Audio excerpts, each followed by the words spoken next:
Espace TV, le 22h.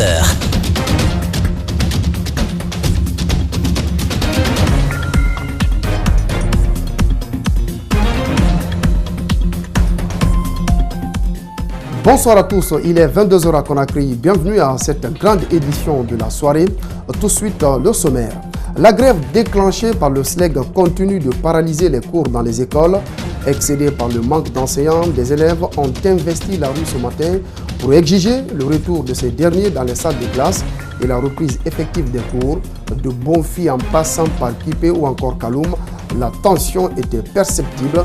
Constat dans ce journal avec nos équipes déployées sur le terrain. Des fonctionnaires à la retraite de la commune de Matoto ont du mal à récupérer leur pension, contrairement au mois précédent. Et pour cause, l'État n'a pas émis de bulletin de paye. Ils sont remontés contre les autorités. Vous entendrez leur cri de cœur également dans ce journal. Et puis enfin, la Guinée veut se doter de documents de référence pour le renforcement de la mise en œuvre des stratégies dans les domaines de la surveillance épidémiologique. Une rencontre regroupant des spécialistes à cet effet s'est ouverte ce lundi à Conakry.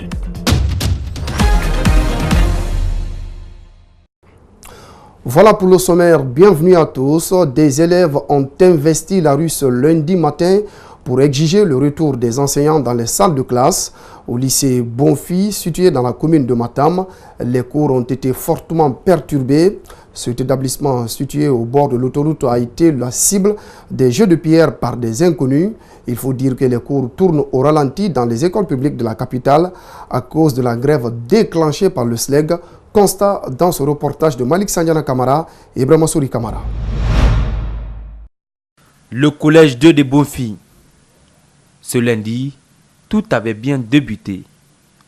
Alors que les élèves suivaient des cours avec les 7 enseignants contractuels affectés au sein de l'établissement, des jets de pierre ont commencé. Nous avons constaté des regroupements au niveau de l'église et dans ce regroupement-là, nous avons aperçu quelques professeurs grévistes. Et c'est à partir de cet instant, aux environs de 9h et quelques, que nous avons été surpris par des jets de cailloux. Les cours sont perturbés. Bon nombre d'élèves rentrent à la maison pour des mesures de sécurité. Ceux qui sont restés ont des réclamations à faire. On a besoin de nos professeurs pour mieux enseigner. Les anciens qu'on qui viennent ici, c'est même pas bien. On dirait que c'est les gens qui sont quittés de faire la mécanique et viennent de nous enseigner ici, quoi. Malgré l'incident qui s'est produit, les encadreurs de l'école sont restés sur place. Cependant, ils déplorent le manque de respect et les accusations à leur encontre par une mission de contrôle qui serait venue de la présidence. Ils m'ont trouvé en train de faire mon travail.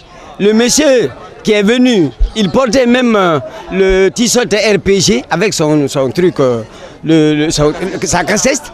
Il me dit que moi, qui m'a vu en train de dire à mes amis, les titulaires, de rembourser le chemin de l'école, de partir à la maison. J'étais obligé de me refuser chez le gardien.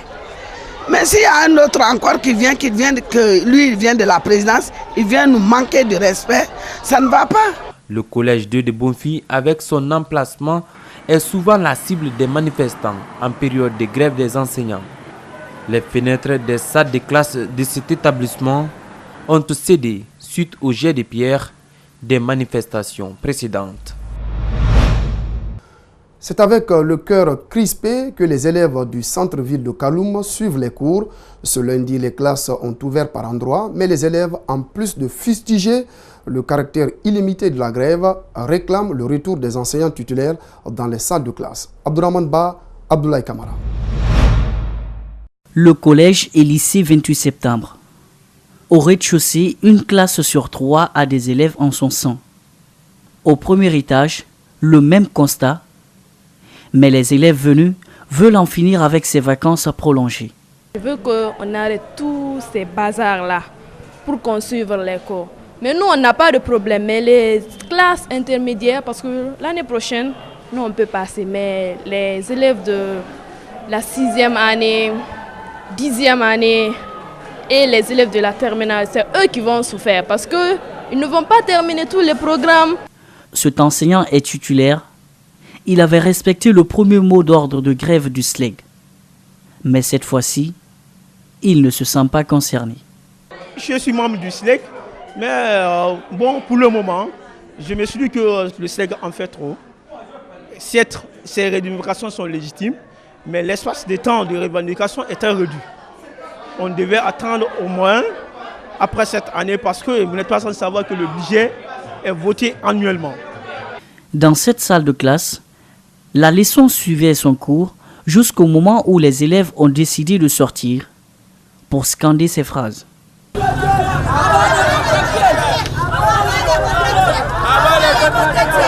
Sous l'œil impuissant du proviseur de l'établissement, les élèves ont pris l'option de la rue.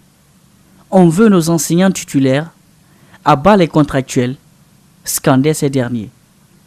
Mais cette marche ne va pas durer longtemps. Elle est vite stoppée par les agents des forces de l'ordre. La crise sociale née de la grève des syndicalistes de l'éducation, de l'installation des exécutifs communaux, des voix s'élèvent pour prôner la paix et la cohésion sociale. C'est le cas des jeunes et sages du quartier Somfonia. Ils affirment que le conflit a ses conséquences indescriptibles. Djibril Ba nous signe ce reportage. Ces derniers temps, les Guinéens en font leur quotidien. Il s'agit de la crise politique et de l'éducation qui les amène à s'interroger actuellement jusqu'où cela va cesser. Somfonia, une localité qui se démarque, les habitants entament une sensibilisation pour véhiculer des messages de paix. Le président de la République doit écouter les gens, quel que soit leur rang social. Donc c'est ce que je demande à la population guinéenne. En tout cas, nous sommes ici, il y a la paix, tout le monde s'entend. Les conflits n'ont rien arrangé, s'inquiètent-ils. Ils utilisent même des mots qui servent de viatique pour la cohésion sociale. Il faut accepter tout. Il faut les sensibiliser. Il faut accepter les injures. Il faut tout accepter. Surtout là où nous sommes, il faut qu'on se sensibilise. Quiconque nuit à la volonté divine, tu seras en conflit donc avec Dieu. Tu ne seras heureux ni dans ce monde si bas, ni à l'au-delà. De quelque bord que tu sois, ce qui compte, c'est la paix. La solution durable d'un conflit, dirait un penseur, ne saurait être basée sur l'humiliation de l'autre. Celle-ci génère de la rancune et le ressentiment et finit toujours par relancer un nouveau conflit. Comme annoncé au sommaire, les fonctionnaires à la retraite ont du mal à récupérer leur pension à la commune de Matoto. Contrairement au mois précédent, l'État n'a pas émis de bulletin de paye. Chaque fonctionnaire doit se présenter avec le bulletin du mois d'août. Un processus très long, les mines sont serrées, les responsables acculés. Bref, c'est une confusion totale. Mamadou Sadio Baldé, Amara Alex Silla. Ils sont fatigués, fâchés. Un flou total entoure la paye de leur pension du mois de septembre. Certains se disent malades, la scolarité des enfants pas payée, même n'ayant pas été programmés, ils viennent investir la mairie de Matoto. La lenteur pèse, la méthode imposée n'est pas non plus pour faciliter le sort de ces fonctionnaires à la retraite. Nous n'avons pas reçu cette fois-ci les bulletins du mois de septembre. On paye les pensionnaires en fonction des bulletins du mois d'août. Celui qui vient avec ça, on contresigne, il va à la caisse. S'ils ne viennent pas avec ça, on ne peut pas le payer. Et il y en a qui veulent encore. Avec ce grand nombre, j'ai près de 8000 pensionnés ici. Et je ne peux pas payer tout le monde à la fois. Les lamentations par-ci, les dénonciations par-là, les plaintes sont variées. Professeur de mathématiques hier, fonctionnaire à la retraite aujourd'hui, quand la maladie s'invite dans cette situation, un problème de bulletin ne devrait pas se poser. J'ai même bulletin ici de l'hôpital. Mes ordonnances. J'ai tout fait depuis 10 jours, comme Père Ménage refuse. On dit qu'il faut exiger de moi un bulletin de mois d'août que je ne détiens plus. Le syndicat ne désigne pas l'État comme responsable, mais défend fermement les collaborateurs directs. Ce n'est pas nous, ce n'est pas le salaire de pension, ce n'est pas le financier, ce n'est pas le comptable. Est-ce que vous comprenez? Même ceux qui détiennent le bulletin du mois d'août ne sont pas à l'abri du calvaire, car le processus est long. Et après la liste là maintenant, les pensionnaires vont aller un à un là-bas signer avant qu'on donne l'argent, parce qu'il n'y a pas de bulletin. Donc cette fois-ci, les pensionnaires vont souffrir, ce n'est pas nous. Hein.